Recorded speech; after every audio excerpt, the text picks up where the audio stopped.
तुम्हाला जर वाटत असेल ना, आपला दिवस एकदम प्रसन्न आणि छान गेला पाहिजे, तर झाडांपासून तुम्ही सुरुवात करा. गार्डनमध्ये थोडंसं फेरफटका मारून आला ना, खूप छान वाटतं.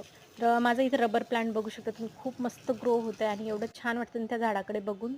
इथे ना, इथे बघू शकता तुम्ही किती कळ्या लागल्यात. एका 2 फांद्यावरती एवढ्या कळ्या लागल्यात भरपूर. छोटंसं फूल आहे मस्त पिंक कलरचं नाजूक असं बटन रोजचा आणि हा सुद्धा बटन रोज आहे. मस्त कळ्या लागल्यात त्याच्यामध्ये सुद्धा.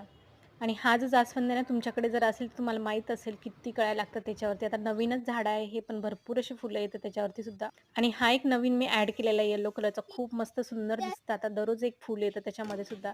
माझी तर सुरुवातच गार्डनमधून होते, म्हणजे जे काही झाडं आहेत ना माझे त्यांच्यापासून. तर आज स्वयंपाकामध्ये मस्त मसाल्याची भाजी होती वांग्याची आणि त्याच्यानंतर बघू शकता भांडेसुद्धा भरपूर होते. आज नळं वगैरे सगळे क्लीन करून घेतलेले आहेत. थोडंफार 8 दिवसातून एकदा जर आपण नळं वगैरे क्लीन केले ना, तर मस्त स्वच्छ राहते किचनसुद्धा. आणि सगळं जर स्वच्छ असेल ना, दिवससुद्धा खूप छान जातो. चला तर मग भेटूया अशाच एका छोट्याशा व्हिडिओमध्ये.